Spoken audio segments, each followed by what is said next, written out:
দেখেন এখানে সব থেকে যেটা গুরুত্বপূর্ণ, আমরা 24 আন্দোলনের মাধ্যমে হাসিনাকে তো ভারতে বিদায় করে দিয়েছি, কিন্তু হাসিনা তন্ত্র সেটা তো রয়ে গেছে। হাসিনার যে এস্টাবলিশমেন্ট, তার যে একটা সিস্টেম আগে ছিল সেটা রয়ে গেছে, তার ব্যুরোক্রেসিটা রয়ে গেছে, তার আইন আদালত, তার তার যে প্রশাসন সেটা তো রয়ে গেছে। এই যে বিশাল একটা হাসিনা তন্ত্র রয়ে যাওয়ার ব্যাপারটা, সুতরাং এবং এই তন্ত্র থেকে, এই সিস্টেম থেকে যখন আমাদেরকে বারবার বারবার হচ্ছে এই আমাদের দেশের ভিতরে ষড়যন্ত্র করা হচ্ছে, সুস্পষ্টভাবে এটা তো অবশ্যই লিঙ্ক আপ। এর বাইরে আমরা দেখি যে হাসিনা যে সুরে কথা বলতো, হাসিনা যে সুরে অপরজনকে ট্যাগিং করতো, হাসিনা যে সুরে মানুষের মানবাধিকার কেড়ে নেওয়ার চেষ্টা করতো বিভিন্নভাবে, আমরা দেখতে পাচ্ছি এখনো ঠিক একইভাবেই একটা গোষ্ঠী যারা নিজেদেরকে তারা মনে করতেছে তারা সামনে ক্ষমতা আসবে, সেই গোষ্ঠীটা আবার একইভাবে ট্যাগিং করে বেড়াচ্ছে, একইভাবে রাকসুতে হচ্ছে ঝামেলা তৈরি করার চেষ্টা করতেছে, রাকসুতে তারা নির্বাচন বানচাল করার চেষ্টা করতেছে, একইভাবে তারা বিভিন্ন জায়গায় বিভিন্ন ক্যাম্পাসে হচ্ছে ষড়যন্ত্র করার চেষ্টা করতেছে। এই যে হাসিনা তন্ত্রের উদ্ভাবিত যে সমস্যাগুলা এবং যেসব ফেসিবাদী যে কাঠামো ছিল, সেই ফেসিবাদী কাঠামোর যে ষড়যন্ত্র, এর সাথে সাথে যেসব আওয়ামী লীগারদের যে যারা হচ্ছে এই দেশে রয়ে গিয়েছে ষড়যন্ত্রকারী হিসেবে, তাদের যে ষড়যন্ত্র, এর সাথে যুক্ত হয়েছে নতুন কিছু ষড়যন্ত্রকারী। এই সকল ষড়যন্ত্রকারী মিলে যেসব ষড়যন্ত্র করতেছে অবশ্যই পরস্পর ইন্টারলিঙ্ক, এবং এইসব ষড়যন্ত্রের মাধ্যমেই মূলত এই ঢাকা বিশ্ববিদ্যালয়ের ডাকসুর নির্বাচনের পায়তারা বন্ধকরা তারা পায়তারা করেছিল। তারা হচ্ছে ডাকসুতে তারা ঝামেলা করতেছে, তারা মানে চিরনিতে ঝামেলা করতেছে, তারা বাকৃবিতে ঝামেলা করতেছে, সকল জায়গায় এইসব ষড়যন্ত্র করার মাধ্যমে তারা মূলত বাংলাদেশের মানুষের গণতান্ত্রিক অধিকারকে কেড়ে নেওয়ার চেষ্টা করতেছে, বাংলাদেশের মানুষের মত প্রকাশের অধিকার স্বাধীনতা হরণ করার চেষ্টা করতেছে, সর্বোপরি বাংলাদেশকে অস্থিতিশীল করার মাধ্যমে একটি ব্যর্থ রাষ্ট্রে পরিণত করার চেষ্টা করতেছে। হাইকোর্ট একটা জোকারে পরিণত হয়েছে। আমি ক্লাসের মধ্যে ছিলাম, ক্লাসের মধ্যে থাকা অবস্থায় হঠাৎ করে শুনলাম যে ডাকসু নাকি বাতিল হয়ে গেছে। তার মধ্যে আমার ক্লাসটা শেষ না হতেই আবার শুনলাম আমি যে ডাকসু হবে। হাইকোর্ট একটা স্রেফ জোকারে পরিণত হয়েছে। হাইকোর্ট বা দেশ, শুধু হাইকোর্ট না, এটা আসলে দেশের বর্তমান সামরিক আইন ব্যবস্থার প্রতিফলন। আদৌ কি 9 তারিখে নির্বাচন হবে, বা মাঝখানে এটা স্থগিত হওয়ার আবারও কোনো ষড়যন্ত্র বা অন্য কিছু হতে পারে কিনা? আমরা দেখতে পেয়েছি আজকে দুপুরে হঠাৎ করে ডাকসু নির্বাচন স্থগিত করা হয়েছে, এবং তার কিছুক্ষণ পরে আমরা আবার জানতে পারি যে ওই স্থগিত যে আদেশটা ছিল সেটাকে আবার স্থগিত করে দেওয়া হয়েছে। অর্থাৎ এখানে এক ধরনের আমরা ষড়যন্ত্রাবাসী বলবো। একই সাথে আমরা বাংলাদেশের আরো বিভিন্ন প্রান্তের কয়েকটা বিশ্ববিদ্যালয়, চট্টগ্রাম বিশ্ববিদ্যালয়, রাজশাহী বিশ্ববিদ্যালয়, আমরা উত্তপ্ত পরিস্থিতি দেখতে পাই। সার্বিকভাবে আমাদের মনে হচ্ছে যে এই সব কিছু একটা মানে মাস্টার প্ল্যান কিংবা হচ্ছে একটা ষড়যন্ত্রের মধ্যে দিয়ে যাচ্ছে। তো আমরা অবশেষে আশাহত হইনি যে ডাকসু নির্বাচনকে স্থগিত করার আদেশ দেওয়ার ধৃষ্টতা হচ্ছে হাইকোর্ট দেখিয়েছে। তারা অবশ্যই শিক্ষার্থীদের অধিকার বুঝতে পেরেছে এবং একই সাথে তারা গণতান্ত্রিক যে দাবি সেটার পক্ষে অবস্থান নিয়ে ডাকসু স্থগিত করার যে রায়টা দিয়েছিল সেটা তারা বন্ধ করেছে। আর কি কোনো স্থগিত আদেশ আসতে পারে কিনা? দেখুন, 2019 সালেও যখন ডাকসু নির্বাচন হচ্ছিল তখনও কিন্তু হাইকোর্ট থেকে এরকম একবার স্থগিত হওয়ার আদেশ দেওয়া হয়েছিল, কিন্তু তারপরেও সমস্ত বাধা বিপত্তি পেরিয়ে প্রশাসন ঠিক মতোই সঠিক সময়টা তারা ডাকসু নির্বাচন দিতে সক্ষম হয়েছে। এখন আমরা বিশ্বাস করি ঢাকা বিশ্ববিদ্যালয় একটা অটোনমাস স্বায়ত্তশাসিত প্রতিষ্ঠান। এই প্রতিষ্ঠান অবশ্যই তার সেই ক্যাপাসিটি আছে, তার হাইকোর্টের সাথে ডিল করে হাইকোর্টের এসব রায় এগুলোকে তারা ইনফ্লুয়েন্স করে তারা সঠিক সময়ে হচ্ছে ডাকসু নির্বাচন দেওয়ার। ক্যাম্পাসে এই মুহূর্তে ডাকসু নির্বাচন স্থগিত হওয়ার কোনো রকম কারণ অবশিষ্ট নেই। ক্যাম্পাসে পরিপূর্ণভাবে গণতান্ত্রিক পরিবেশ বিরাজ করছে, শিক্ষার্থীরা একটা আমেজের মধ্যে আছে। অনেক বছর পরে আমরা এই গণঅভ্যুত্থানের মধ্য দিয়ে একটা সুস্থ ক্যাম্পাস পেয়েছি, একটা গণতান্ত্রিক পরিবেশ ক্যাম্পাসে জারি হয়েছে। এর মধ্য দিয়ে শিক্ষার্থীরা একটা গণতান্ত্রিক পরিবেশ পেয়ে ডাকসু মানে আশা করছিল। সেই জায়গা থেকে প্রশাসন অনেকদিন পরে হলেও যেহেতু 9 তারিখ ঘোষণা করেছে ডাকসু নির্বাচন, শিক্ষার্থীরা অনেক আনন্দিত, উল্লসিত এবং তারা একটা আমেজের মধ্যে আছে। সবগুলো নির্বাচনের প্রচারণা চলছে। এর মধ্যে যদি হঠাৎ করে এই ধরনের একটা কুচক্রী মহলই বলবো, তাদের পক্ষ থেকে যদি এই ধরনের একটা রায় দেওয়া হয় হাইকোর্ট থেকে যে ডাকসু স্থগিত, এটা মোটেও শিক্ষার্থীরা গ্রহণ করবে না।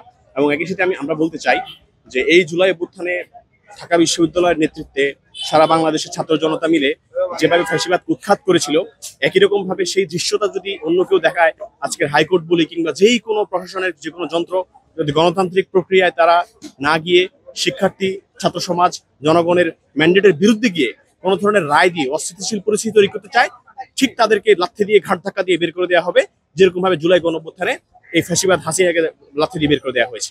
ডাকসু নির্বাচন নিয়ে ক্যাম্পাস খুবই আমেজ এবং উৎসব মুখর। আমরা ক্যাম্পাসের মধ্যে একটি রাজনৈতিক সহাবস্থান দেখতে পাচ্ছি। আমরা দেখছি যে দলগুলো হচ্ছে পারস্পরিক প্রতিযোগিতা করতেছে, কোনো ধরনের কোনো আমরা যেটাকে বলি গ্যাঞ্জাম অথবা যে বিশৃঙ্খলার পরিবেশ নাই।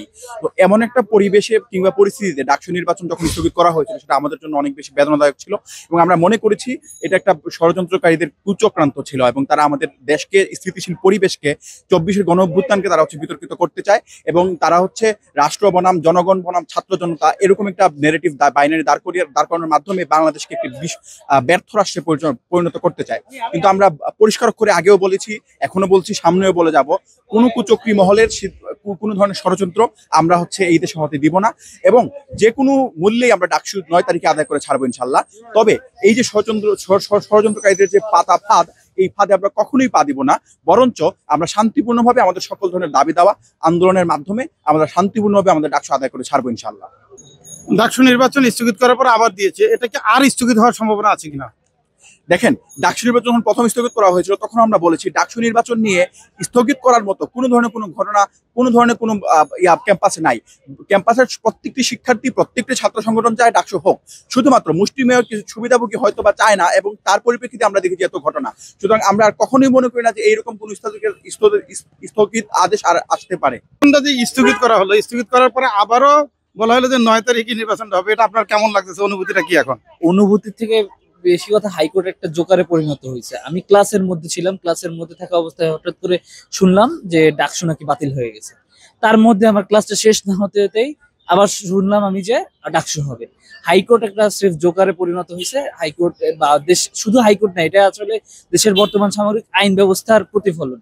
যে দেখা যাচ্ছে যে দেশের যে আইন শৃঙ্খলা পরিস্থিতি ঠিক নাই বা বিচার ব্যবস্থা ঠিক নাই, এটা একটা প্রতিফলন দেখতে পেলাম, এছাড়া কিছু না। তবে ডাকসু পুনরায় আবার যে হাইকোর্টের রায়ের মাধ্যমে আবার চালু হওয়া বা ডাকসু নির্বাচন হওয়া, এটা আমাদের জন্য অত্যন্ত আনন্দকর পজিটিভ নিউজ এবং ডাকসুর মাধ্যমে গণতান্ত্রিক প্রক্রিয়া সারা দেশব্যাপী চলতে থাকুক এই আশা ব্যক্ত করছে। আরেকটা বিষয় জানতে চাই, সেটা হচ্ছে যে একই সাথে রাজশাহী বিশ্ববিদ্যালয়, চিটাগাং বিশ্ববিদ্যালয়, আবার কৃষি বিশ্ববিদ্যালয়, একই সাথে স্থানীয় জনগণের নাম দিয়ে স্টুডেন্টদের উপর বিশেষ করে অত্যাচারগুলো করা হচ্ছে। এটা কি আপনি কোনো ষড়যন্ত্রের অংশ হিসেবে দেখতেছেন কিনা, বা আমাদের দেশের বাইরে কোনো ষড়যন্ত্র কিনা? এটা দেশের বাইরের ষড়যন্ত্র বা আমি স্থানীয়ত ষড়যন্ত্র হিসেবে না দেখে আমি মনে করি এখানে বিশ্ববিদ্যালয় প্রশাসনের অনেকটা দায়বদ্ধতা আছে এবং কি কিছু কিছু স্টুডেন্টেরও এর সাথে জড়িত থাকার সম্ভাবনা আছে। আপনি লজিক্যালি দেখেন, আপনি রিয়েলিটিতে দেখেন যে আপনার একটা পাবলিক বিশ্ববিদ্যালয়ের স্টুডেন্ট কিন্তু অনেক সময় নিজেকে গর্বিত মনে করে। এই গর্বিত মনে করার কারণে তার ভিতরে একটা দাম্ভিকতা আসে, এই দাম্ভিকতাকে সে অনেক সময় এগ্রেসিভনেসে পরিণত করে, সে এগ্রেসিভ হয়ে যায় অনেক ক্ষেত্রে। এই দিকটাও আমাদেরকে খেয়াল রাখতে হবে। আর এইগুলো খুবই ছোট ছোট ঘটনা থেকে সূত্রপাত হয়। এই ঘটনাগুলো থেকে আমাদের শিক্ষা নিতে হবে এবং এড়িয়ে চলতে হবে এবং ধৈর্য পরীক্ষা দিতে হবে আমাদেরকে। এটার মাধ্যমে আমরা এই যে সামগ্রিক যে পরিস্থিতি, এটার উন্নতি করা সম্ভব আমি মনে করি ব্যক্তিগতভাবে। যেই পরিস্থিতি সৃষ্টি করা হয়েছে, এটা কি জুলাই, আপনারা যারা জুলাই যোদ্ধা ছিলেন তাদেরকে বিব্রতকর অবস্থায় ফেলানো একটা পরিস্থিতি? অবশ্যই জুলাইকে বিব্রতকর অবস্থায়, তবে এটার সূত্রপাত তো কোনো সামান্য ঘটনা থেকে। যেমন আপনি দেখতে পারবেন যে চট্টগ্রামের যে ঘটনাটা, আমি স্পষ্টভাবে জানি যে একটা মেয়েকে বাড়িতে মানে ভাড়া বাড়িতে ঢুকতে না দেওয়া, দারোয়ানকে নিয়ে সমস্যা।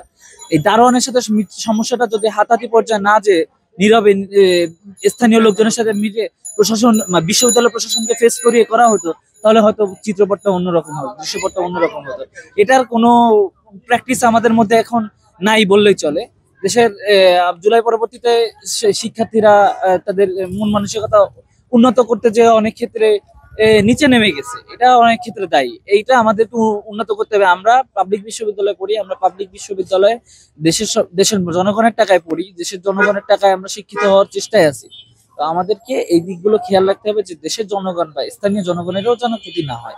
আমাদেরকে সঠিকভাবে নিজেদেরকে সংযত রাখতে হবে। ডাকসু নির্বাচনটা জাতীয় নির্বাচনে কোনো প্রভাব ফেলবে কিনা? অবশ্যই। যে আপনি দেখছেন যে বিগত দিনে যতগুলো ছাত্র সংগঠন থেকে নেতৃত্ব বেরিয়ে আসছে, তারা বিশ্ববিদ্যালয়ে তাদের পজিটিভ দিকগুলো তুলে ধরার সর্বোচ্চ চেষ্টা করছে এবং এই পজিটিভ দিকগুলো চেষ্টা করে ছাত্রদের একটা ম্যান্ডেট পাবে, তারা ছাত্রদের অনেক বড় একটা অংশের ম্যান্ডেট পাবে। এটা জাতীয় নির্বাচনে অবশ্যই সরাসরিভাবে একটা প্রভাব ফেলবে। স্থগিত করার পরে যে আবার চালু করে দিছে, এটা আমার কাছে বেটার মনে হয়েছে, কেননা এখানে অস্থিতিশীল পরিবেশ তৈরি হওয়ার একটা সম্ভাবনা থাকে। সারা বাংলাদেশে আমরা কয়েকটি বিশ্ববিদ্যালয় দেখতে পাচ্ছি, চিটাগাং, রাজশাহী এবং কৃষি বিশ্ববিদ্যালয়, যে ধরনের ঘটনাগুলো ঘটতেছে এটা মর্মান্তিক বা খুবই খারাপ ঘটনা। স্টুডেন্টদের উপর অত্যাচারগুলো চালানো হচ্ছে। ঢাকা ভার্সিটিতেও কি এই ধরনের কোনো ঘটনা ঘটানোর সম্ভাবনা ছিল কিনা? ঢাকা বিশ্ববিদ্যালয়ে এই ধরনের ঘটনা ঘটার সম্ভাবনা তুলনামূলক কম, কেননা এখানে আশেপাশের লোকালয়ের সাথে আমাদের খুব একটা অ্যাটাচমেন্ট নাই যেহেতু, এবং আশেপাশে সব এখানে প্রশাসনিক এলাকাও এরকম কিছু ধরা। আর চট্টগ্রাম বিশ্ববিদ্যালয়ের বিষয়টা এখানে সরকারকে অবশ্যই আরো আগে নেগোশিয়েট করা উচিত ছিল।